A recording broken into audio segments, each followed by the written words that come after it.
Good morning, good afternoon, good evening. Hello there, this is Kevin back from Personal Tutor. Today, the topic that I'm going to take is from Standard 10th, and the chapter's name is Two Gentlemen of Verona.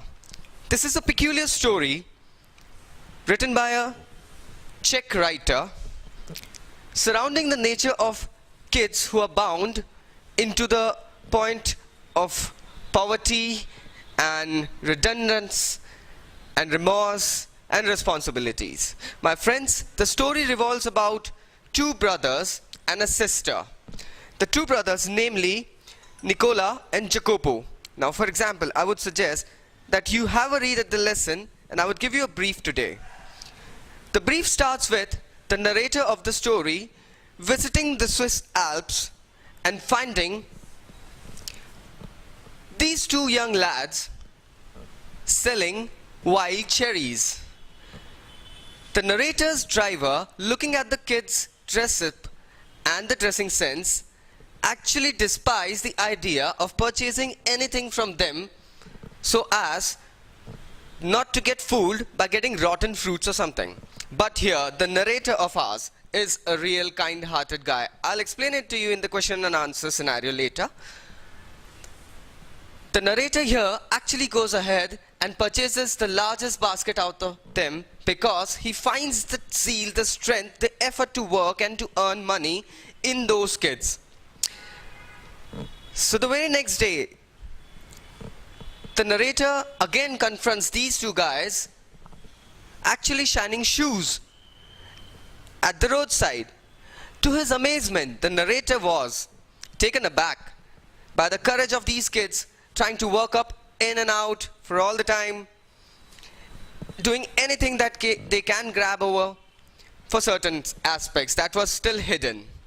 The narrator then goes ahead and takes extra interest in these two kids. He actually asks them to be their tour guide. The kids make them visit various places, restaurants, amusement places, and beautiful places around.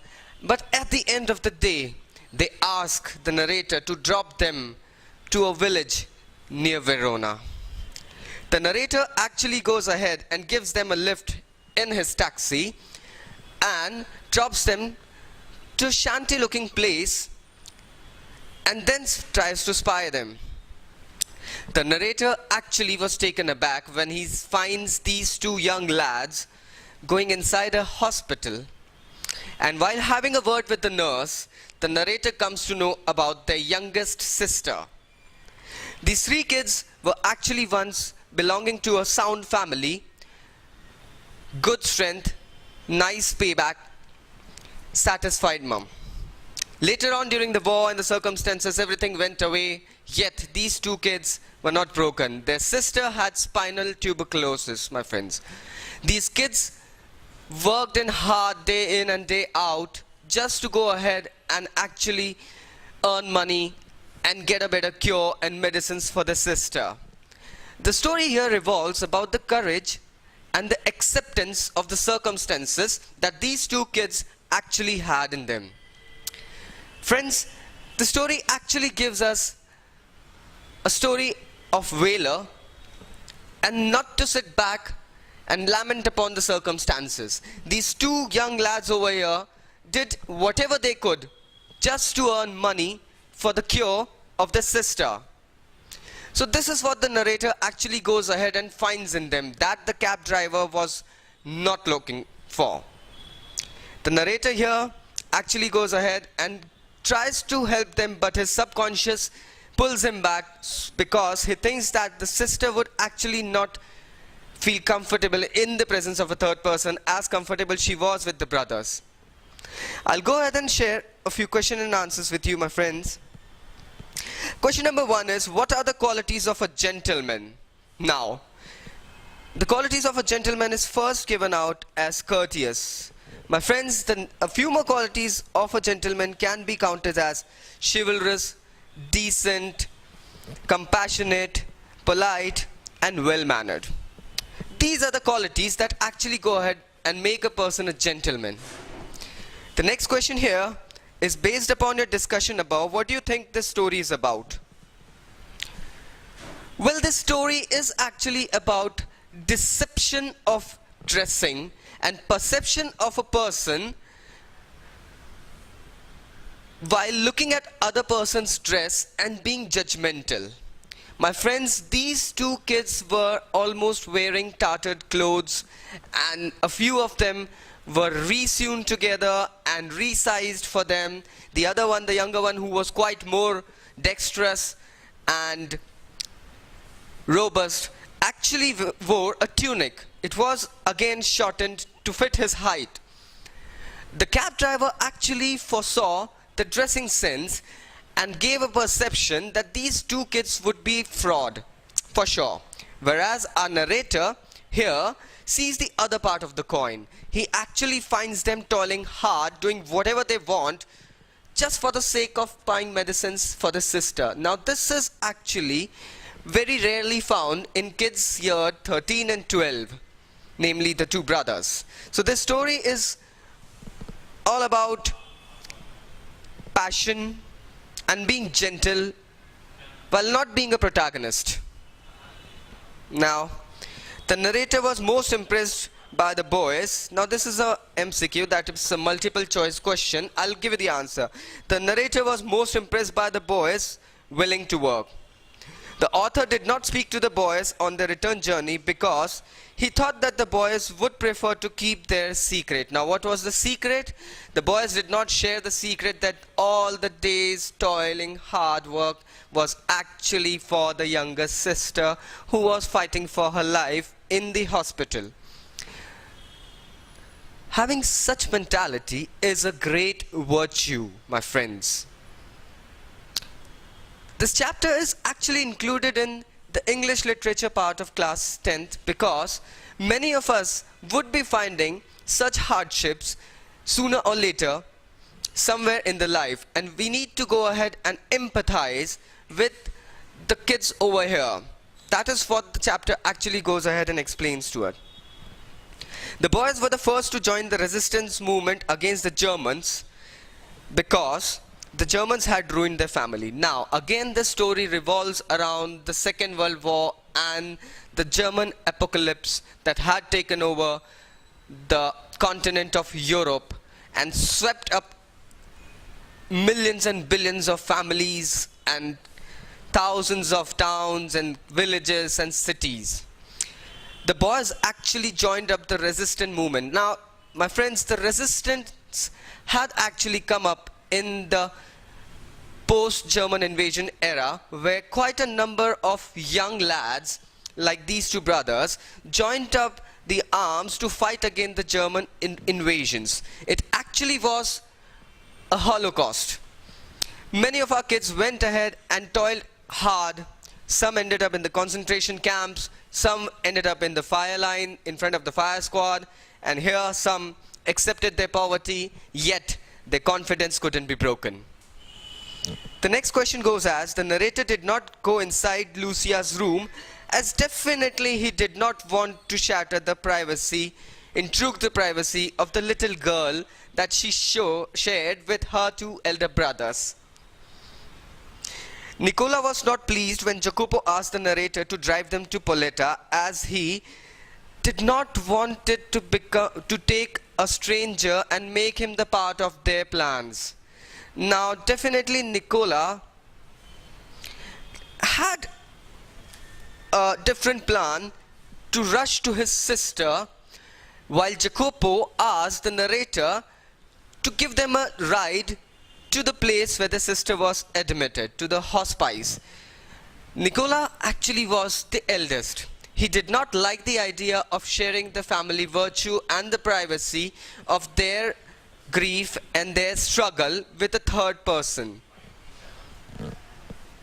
The driver did not approve the narrator buying fruit from the two boys because the driver simply saw the two boys dressed up in untidy and poorly dressed clothes.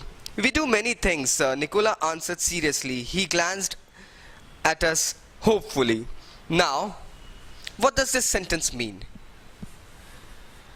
Nicola saying to the narrator that, sir, we do many things, is actually a plead so as these kids may go ahead and get a chance to earn some money by whatever work they have been assigned by a person. They actually go ahead and find it very comfortable to go ahead and do any petty work such as polishing the shoes, ironing the clothes, selling the fruits or vegetables or whatever they can just to get some money for the sister's education. He colored deeply under his sunburn, then grew pale. Now, when the narrator went ahead and asked these two boys, why are you toiling so hard? The reason for the toil, the reason for the hard work. The boys turned pale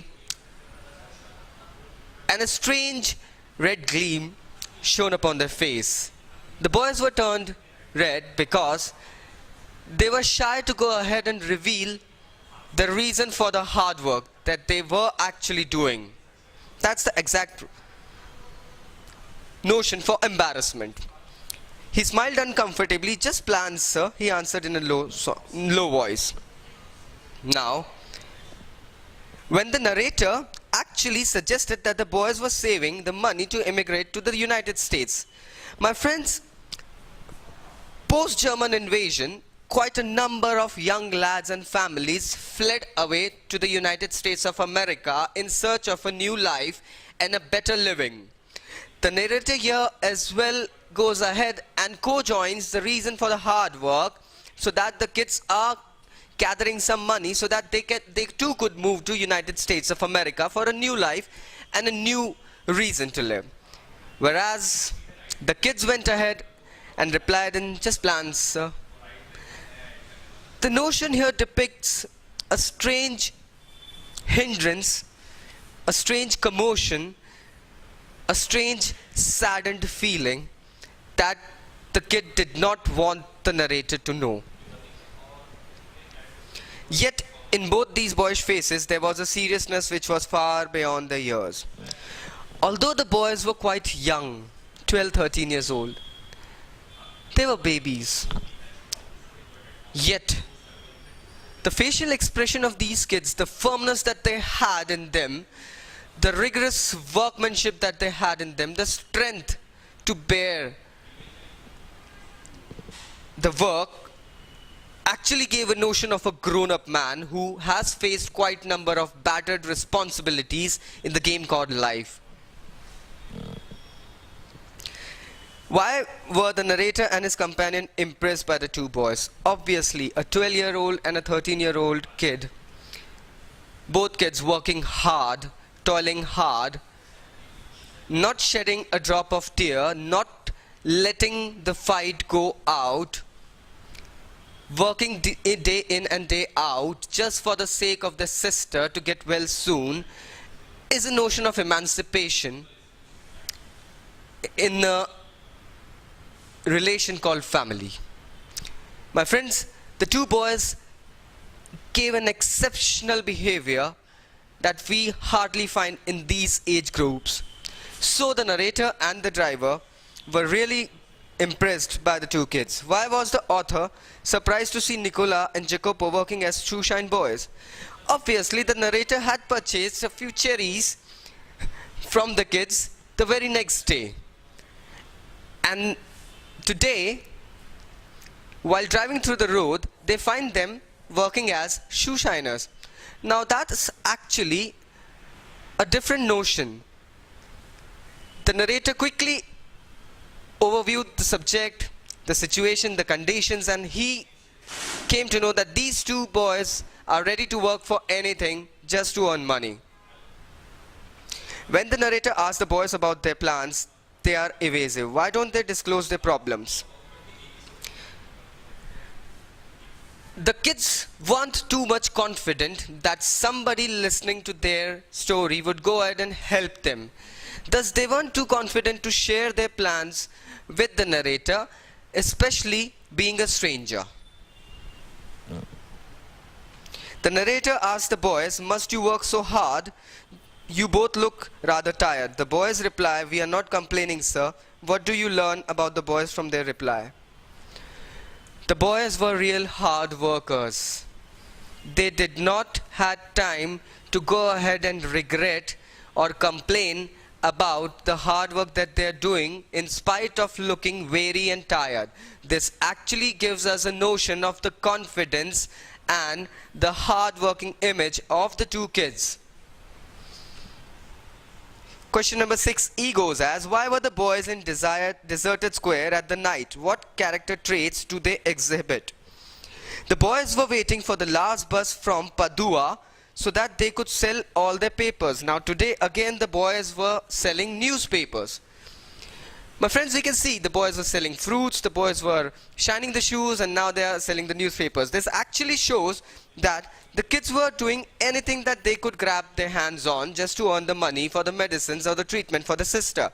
Now they were at night waiting for the last bus at the square so that the last remaining newspapers that they had could be sold out. This gives a notion of an effort, because once a week they used to go ahead and visit their sister and pay the expenses, so they had to go ahead and collect all the money that they could during the whole week. Why did Luigi, the driver, approve of the two boys? Luigi, actually being a materialistic person, glanced the boys poorly dressed up in almost worn out clothes, thus created a picture of them of being a person of no good. Thus he disapproved with the narrator of going ahead and helping the kids. Appearances are deceptive. Discuss with the reference to the two boys. My friends, this is the last question. I would really go ahead and try to explain it to you. The two boys here in the plot come up in a notion of weary clothes, torn up, unfitting, almost like a rag picker. In the first instance, the two kids actually look as deceptive because a dress speaks a lot about a person. That's the perception is. The kids dressed up in rags, the kids gone ahead and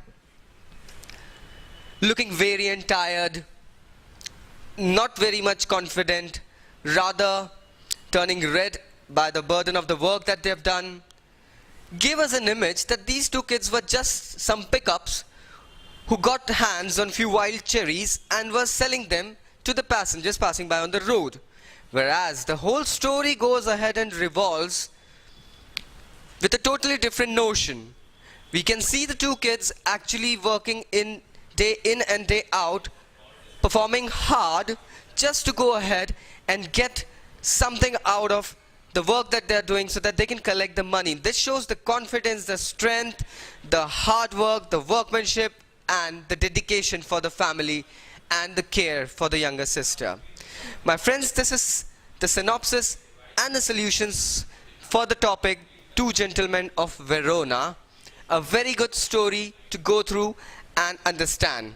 I hope you have gone ahead and got enough explanation of the notion that I have tried to give out with this story. Want to know something about us? Just click the button about us. You can get the data online and you can go ahead and download it on a pen drive as well. All you have to do is just contact us. Thank you very much. Kevin Lopez from Personal Tutors. See ya.